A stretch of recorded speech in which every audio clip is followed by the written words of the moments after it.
Hello everyone.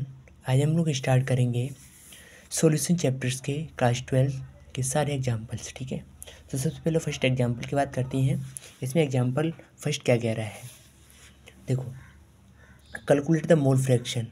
मोल fraction दे रखा है, आपको मास गिवन है। अगर मास गिवन है तो यहाँ से आप सॉल्यूट का भी मास निकाल सकते हो, इसका भी मास निकाल सकते हो, और जो सॉल्यूशन उसमें प्रेजेंट होगा वाटर और सॉल्वेंट मास परसेंट से आप सॉल्यूट निकाल सकते हो, सॉल्वेंट का मास निकाल सकते हो। सॉल्वेंट मोस्टली वाटर ही होगा, ठीक है, तो वाटर उसमें आपको सॉल्वेंट मान लेना है। तो इसके पहले सॉल्यूट के मोल्स निकाल लेना है और सॉल्वेंट के मोल्स इस मास से निकाल लेना है। ठीक है, मोलर मास आपको वाटर का पता ही है, दोनों के मोल फ्रैक्शन अलग निकाल लेना है। मोल फ्रैक्शन इसके पूछे हैं तो इसके मोल्स अपॉन इसके मोल्स प्लस वाटर के मोल्स। ठीक है, हो जाएगा क्लियर, खत्म। अब आइए आगे बात करते हैं।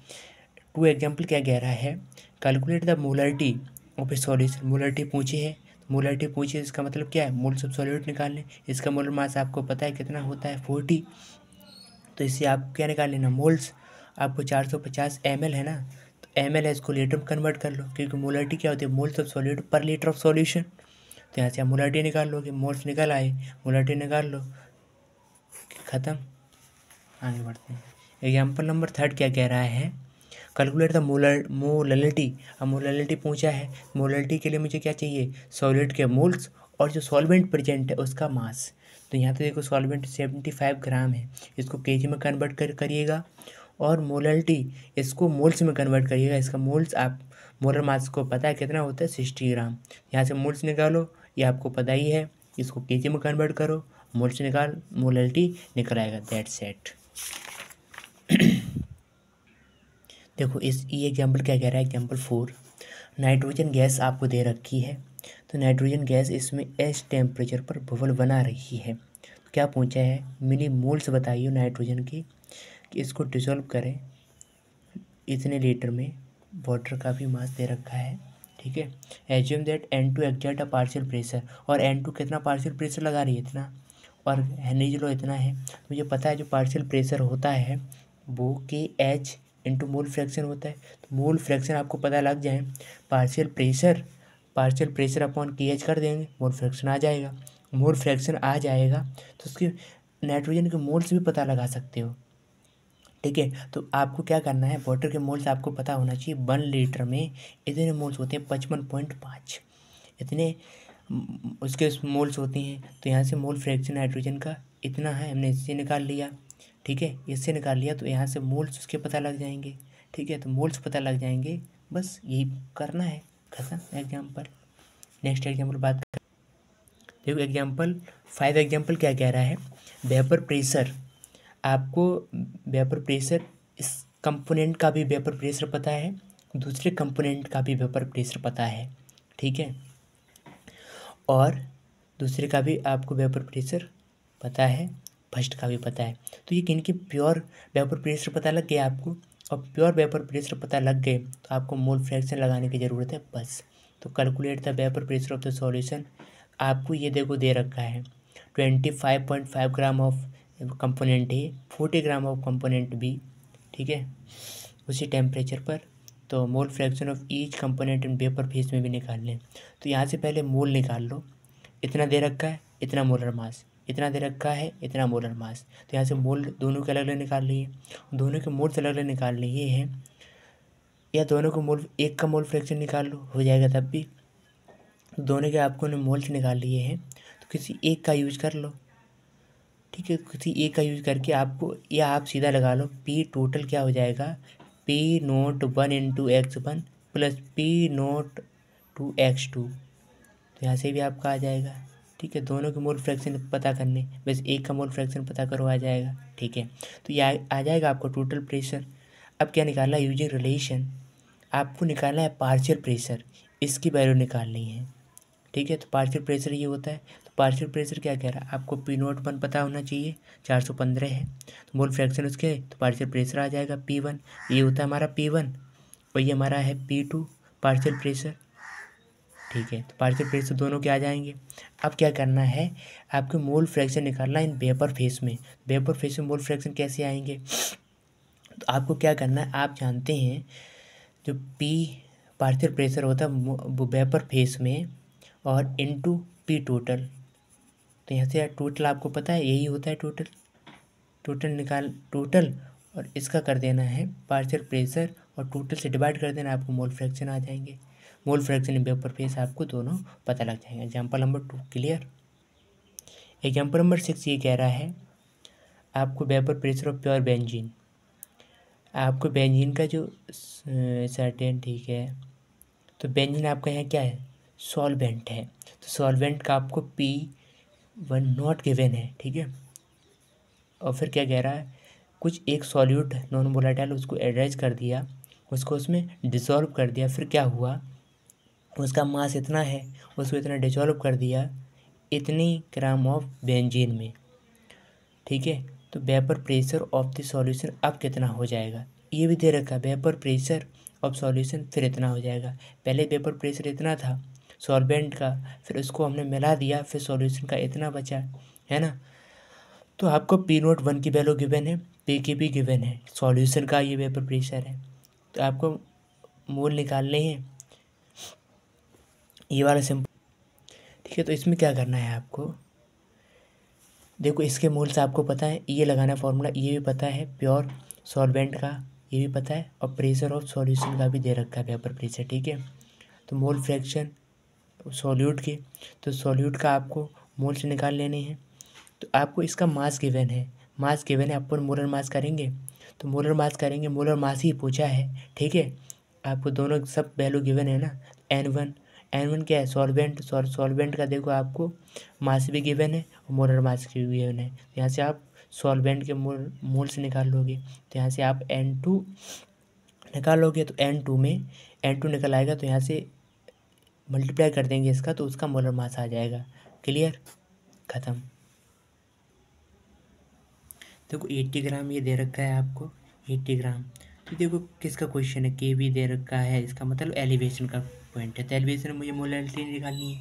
तो 80 ग्राम है, तो यहाँ से मोल्स ऑफ सॉल्वेंट निकाल लो, ये सॉल्यूट हो गया, सॉल्वेंट क्या है, वाटर, तो यहाँ से आप मोलैलिटी निकाल लोगे, मोलैलिटी आ जाएगी, केवी की वैल्यू आपको पता है, तो केवी इंटू मोलैलिटी कर देना है, केवी इंटू मोलैलिटी कर देना है, आपका निकल आएगा at what temperature will water boils, आपका वाटर बॉइल्स करता है और टेम्परेचर पर, किस टेम्परेचर पर अब ये बॉइलिंग होगा, और इस पॉइंट पर टेम्परेचर इतने पे बॉइल करता है, तो मुझे सॉल्यूशन का बॉइलिंग पॉइंट पूछा है, तो हम जानते हैं यार, तो आपको यहाँ से डेल्टा टी पहले एलिवेशन बॉइलिंग पॉइंट निकल आएगा, और आपको सॉल्यूशन का निकालना है, ना, तो डेल्टा टी भी क्या होता है, टी वी माइनस, ठीक है, डेल्टा टी वी, तो यहाँ से आप निकाल लोगे, इसका पता लग गया कितना होता है, 373 होता है ना, तो ये इसमें ऐड हो जाएगा जाके, ठीक है, यहाँ से निकल आएगा, यहाँ से सॉल्यूशन का बॉइलिंग पॉइंट माइनस सॉल्वेंट का बॉइलिंग पॉइंट, सॉल्यूशन का बॉइलिंग पॉइंट आ गया, ये आ गया, और सॉल्वेंट का आपको पता है वाटर का बॉइलिंग पॉइंट कितना होता है, 100 डिग्री सेल्सियस होता है ना, तो वही 100 डिग्री सेल्सियस तो केल्विन में लिखना है, 373 केल्विन हो जाएगा, यहाँ से आपको सॉल्यूशन का बॉइलिंग पॉइंट आ जाएगा। एग्जाम्पल नंबर 8 की बात करते हैं, the boiling point of benzene, तो बेंजीन का बॉइलिंग पॉइंट इतना है, फिर क्या होता है, इस नॉन वोलेटाइल सॉल्यूट को, ठीक है, इतना आप सॉल्यूट ले आए हैं, उसको डिजोल्व कर रहे हैं 90 gram of benzene, 90 gram of benzene, मतलब आपको इसके मोल्स निकाल लेने हैं, तो मोलर मास पता नहीं, तो मोलर मास की पूछा जाएगा, तो मोल्स इसके निकाल लेने हैं, आपको मास पता है, तो मास अपॉन मोलर मास करेंगे, और 90 ग्राम में बेंजीन सॉल्वेंट का भी मास गिवन है, तो यहाँ से आप मोलैलिटी निकाल लोगे, तो the boiling point is raised to, तो बॉइलिंग पॉइंट इतना रेज हो जाता है, तो ये सॉल्यूशन का आपको बॉइलिंग पॉइंट पता है, ये सॉल्वेंट का बॉइलिंग पॉइंट पता है, तो सॉल्यूशन का माइनस सॉल्वेंट करोगे आप, तो डेल्टा टी वी की वैल्यू पता लग जाएगी, और डेल्टा टी वी की वैल्यू पता लग जाएगी, उसके बाद इसके इक्वल कर देना के वी अपॉन मोल, के वी आपको देखो गिवन है, के वी इंटू मोलैलिटी निकालो, मोलैलिटी में ही मोल्स हैं, उसके मोल्स मास अपन मोलर मास करेंगे तो यहाँ से अभी मोलर मास आपको पता लग जाएगा। बस ये कंसेप्ट लगेगा, ख़त्म एग्जाम्पल। नेक्स्ट एग्जाम्पल बात कर। आपको ये ध्यान ही रखना है कि वाटर का बॉइलिंग पॉइंट कितना होता है 100 डिग्री सेल्सियस, ठीक है, और फ्रीजिंग पॉइंट कितना होता है 0 डिग्री सेल्सियस, ठीक है। तो केबी की वैल्यू कितनी हो जाएगी वाटर के लिए 0.52 100 डिग्री सेल्सियस पर। और अगर फ्रीजिंग की एफ की बात करें, जो क्रायोस्कोपिक 1.86 वाटर की पता लगना है, क्योंकि वाटर ही ज़्यादातर केस में आता है सॉल्वेंट में। सॉल्वेंट इसका याद रख लो आप, इसका याद रखो कि हर चीज़ हो जाएगी 1.86 0.52। 9 एग्जाम्पल क्या कह रहा है, 45 ग्राम ऑफ इथाइल ग्लाइकोल इतना दे रखा है, और 600 ग्राम ऑफ वाटर, मतलब सॉल्वेंट गिवन है, सॉल्यूट गिवन है। सॉल्यूट और सॉल्वेंट दोनों गिवन है, तो यहाँ से मोलैलिटी निकल आएगी, मोलैलिटी निकल आएगी। इसके मोलर मास है तो ये मोलैलिटी निकल आएगी। कैलकुलेट फ्रीजिंग पॉइंट डिप्रेशन, तो यानी कि आपको डेल्टा टी एफ निकालना है। तो के एफ आपको ये वाटर का पता होना चाहिए, इसलिए याद करवाया था। तो के एफ इसका होता है 1.86, ठीक है। तो यहाँ से आप डेल्टा टी एफ निकालोगे के एफ इंटू मोलैलिटी करके, ठीक है। फिर क्या पूछा था, फ्रीजिंग पॉइंट ऑफ सॉल्यूशन, तो delta freezing point of water का कितना 0 degree Celsius, that means 273 kelvin. तो यहाँ से डेल्टा टी एफ अब किसका पूछा है, सॉल्यूशन का पूछा है, इसका पूछा है, इसका आपको पता है। तो आपको क्या करना है, जो भी आया है उसमें से माइनस उसमें जोड़ दो, नहीं टी एफ डॉट में से माइनस कर दो, आ जाएगा, ठीक है। बस आपको फ्रीजिंग पॉइंट वाटर का पता होना चाहिए और के एफ की वैल्यू पता होना चाहिए, ठीक है। नेक्स्ट एग्जाम्पल क्या कह रहा है, 1 gram of non electrolyte solute dissolve in 15 gram of benzene lowered the freezing point of benzene is, मतलब आपको डेल्टा टी एफ गिवन है और 1 ग्राम नॉन इलेक्ट्रोलाइट सॉल्यूट, तो सॉल्यूट का मास आपको गिवन है, मोलर मास ये पूछा जाएगा आगे, तो मोलर मास कर देंगे, यहाँ से मोल्स ऑफ सॉल्यूट निकल आएगा। मोल्स ऑफ सॉल्यूट बेंजीन, इसको केजी में कन्वर्ट करो, मोलैलिटी आ जाएगी। तो freezing point of depression constant, देखो बेंजीन के लिए ये होता है, अगर बॉर्डर होता तो दिया भी नहीं होता, आपको याद करना पड़ता था। तो यहाँ से आपको के एफ वैल्यू के एफ इंटू मोलैलिटी करोगे तो डेल्टा टी एफ आ जाएगी। तो वहाँ से मोल्स ऑफ सॉल्यूट निकल आएंगे, तो वहाँ से आपको मोलर मास ऑफ सॉल्यूट मिल जाएगा, ख़त्म।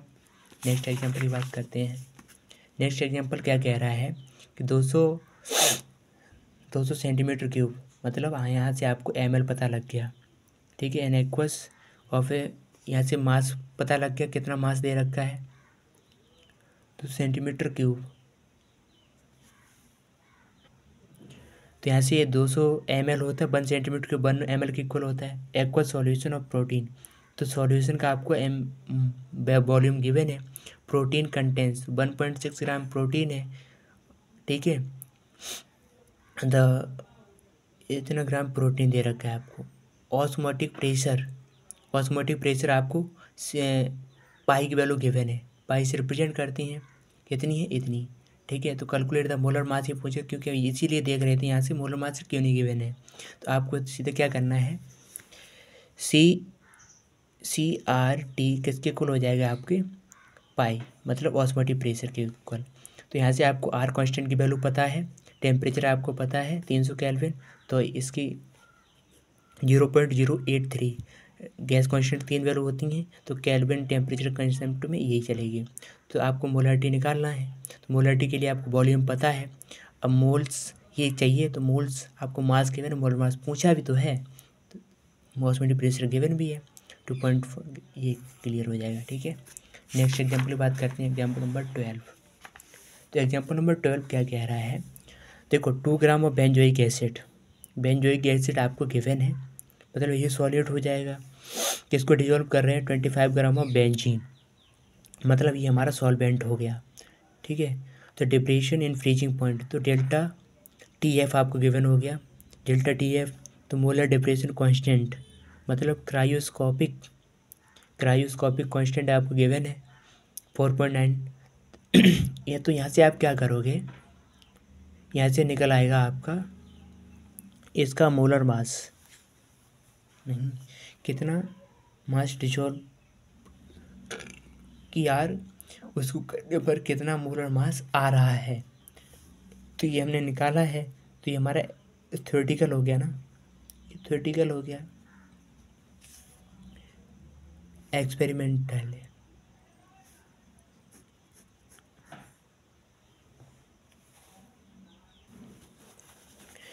तो यहाँ से ये एक्सपेरिमेंटल हमने निकाला कि इतना आएगा उसका मोलर मास। तो बाद में क्या पता लगा कि ये ऐसी इक्वेशन चलेगी तो ये डायमर फॉर्म करेगी, तो ये डायमर बैलेंस करने के लिए यहाँ 2 लगाना पड़ेगा। ठीक है, इसको मान लो पहले 100% होगा, बाद में डिसोसिएट हुआ ना बेंजीयम डिजॉल्व करने के बाद, तो इसको 1 मान लो, तो 1 माइनस अल्फ़ा डिजॉल्व हुआ, अल्फ़ा यहाँ बन गया। ठीक है, तो अगर यहाँ 2 है तो यहाँ हाफ हो रहा है, तो यहाँ 1 माइनस अल्फ़ा है, यहाँ अल्फ़ा बन रहा है तो अल्फ़ा बाई 2 हो गया, तो 1 minus alpha plus alpha by 2, ये हाफ डिसोसिएशन के टोटल मोल्स हैं, हाफ डिसोसिएशन के टोटल मोल्स हैं। और पहले मोल्स कितना था 1, क्योंकि हम 2 ले ही कहाँ रहे, 1 ले रहे हैं ना। तो one type factor normal molar mass और एब नॉर्मल मोलर मास। तो नॉर्मल मास हम थ्योरेटिकल निकालेंगे और एक्सपेरिमेंटल हमने इतना निकाल लिया, मोलर मास इतना आ रहा है इसके अकॉर्डिंग। तो यहाँ से आई की वैल्यू निकल आएगी और आई की वैल्यू इसके इक्वल कर देनी है आपको, क्योंकि अकॉर्डिंग टू मोल्स ये आनी चाहिए। क्योंकि मुझे पूछा क्या है, what the percent of association, तो एसोसिएशन परसेंट की बात करेंगे तो आपको अल्फ़ा की वैल्यू पता करनी है, कितना डिग्री ऑफ एसोसिएशन है। ठीक है ना, तो यहाँ से बॉन्ड टाइप फैक्टर निकल आएगा, नॉर्मल इतना आ रहा चाहिए। हम जब दोनों एटॉमिक मोलिकुलर मास इतना है, इतना रहा है, तो उसको डिवाइड करेंगे तो आपको इसके इक्वल कर देना है। तो यहाँ से ये आ जाएगा डिग्री ऑफ एसोसिएशन, उसी का परसेंट निकालना है, तो वो एसोसिएशन की आपको परसेंटेज पता लग जाएगी। 13 एग्जाम्पल ये कह रहा है 0.6 ml ऑफ एसिटिक एसिड, मतलब आपको 0.6 ml आपको पता है, एबिक डेंसिटी इसकी इतनी है, डेंसिटी आपको इसकी पता लग गई, तो डेंसिटी से इसका मास पता लग जाएगा, मास पता लग जाएगा ना। ठीक है, तो मास अपॉन मोलर मास करेंगे, उसके मोल्स पता लग जाएंगे। देखो ऊपर मास लिखा है और नीचे मोलर मास, तो यहाँ से आपको मोल्स पता लग गए, कितने मोल्स उसमें डिजॉल्व हो रहे हैं। Dissolve in 1 litre of water, 1 litre of water volume given है सॉल्वेंट का, सॉल्यूशन, और उसकी डेंसिटी आपको पता है 1 ग्राम पर लीटर होता है। तो यहाँ से देखो सॉल्वेंट का मास आपको पता लग जाएगा, सॉल्वेंट का मास पता लग जाएगा, और हमें जो सॉल्यूट के मोल्स भी पता लग गए। तो यहाँ से मोलरिटी निकालने का तरीका आसान हो गया, तो यहाँ से आप उसकी मोलरिटी भी पता लग गई। अब क्या कह रहा है, the depression in freezing point observe, freezing point observe कितना कर रही है, कितना आ रहा है 0.025। अब हम कैलकुलेट करेंगे तब कितना आएगा। देखो यहाँ वाटर सॉल्वेंट है तो इसका आपको फ्रीजिंग पॉइंट उसका पता ही होना चाहिए, और क्रायोस्कोपिक कांस्टेंट भी पता होना चाहिए। तो इतना होता है 1.86, और हमारा डिप्रेशन जो एलिवेशन पॉइंट होता है वो होता है 0.52। ठीक है, तो यहाँ से ये आपके डेल्टा TF आया। तो ये हमने क्या करा, कैलकुलेट करा है, तो कैलकुलेट करा तो इतना आया है, और ऑब्जर्व कितना दे रखा है, ये ऑब्जर्व करा है, तो यहाँ से बॉन्ड टाइप फैक्टर आ गया। ठीक है, अब मुझे क्या निकालना है, बॉन्ड टाइप फैक्टर आ गया, डिसोसिएशन कांस्टेंट, तो डिसोसिएशन कांस्टेंट होने के लिए मुझे अल्फा निकालना पड़ेगा पहले, डिग्री ऑफ डिसोसिएशन। तो ऐसे ये टूटता है, अगर यहाँ एन मोल्स हैं तो इसके एन मोल्स बनेंगे। ठीक है, पहले ये एन मोल्स होंगे तो 0 रिएक्शन तब आगे बढ़ी होगी, तो एन अल्फ़ा बना होगा, तो एन अल्फ़ा बनेगा, क्योंकि इतना टूट रहा तो इतना बनेगा, तो इसमें से माइनस हो गया, एन अल्फ़ा हो गया। तो टोटल मोल्स और पार्टिकल्स आफ्टर डिसोसिएशन, तो उसको हमने सारे को जोड़ देंगे, तो इसको जोड़ देंगे, सारे जोड़ देंगे तो इतना आएगा। तो बॉन्ड टाइप फैक्टर क्या होगा, टोटल मोल्स आफ्टर डिसोसिएशन और टोटल मोल्स बिफोर डिसोसिएशन यही है, आफ्टर डिसोसिएशन मोल्स टोटल इतने हैं। तो यहाँ से बॉन्ड टाइप फैक्टर इतना आना चाहिए, हैं इतना आना चाहिए 1 plus alpha bond type factor इसके इक्वल आएगा। बॉन्ड टाइप फैक्टर यहाँ से ऑब्जर्व और हमने यहाँ से निकाल लिया, तो यहाँ से डिग्री ऑफ डिसोसिएशन ये आ जाएगी। फिर हम लोग क्या करेंगे, अल्फ़ा की वैल्यू पता लग गई और ये होता है, तो टोटल मोल्स यहाँ ये करेंगे, यही होता है कि दोनों की जगह एन अल्फ़ा लिख देना, एन अल्फ़ा, तो क्या हो जाएगा N alpha square upon 1 minus alpha, और एन की वैल्यू पता है आपको मोल्स की, अल्फ़ा की वैल्यू पता है, अल्फ़ा स्क्वायर हो रहा है देखो, तो यहाँ से आपका के पता लग जाएगा। यहाँ होते हैं हमारे सारे examples clear. Thank you everyone.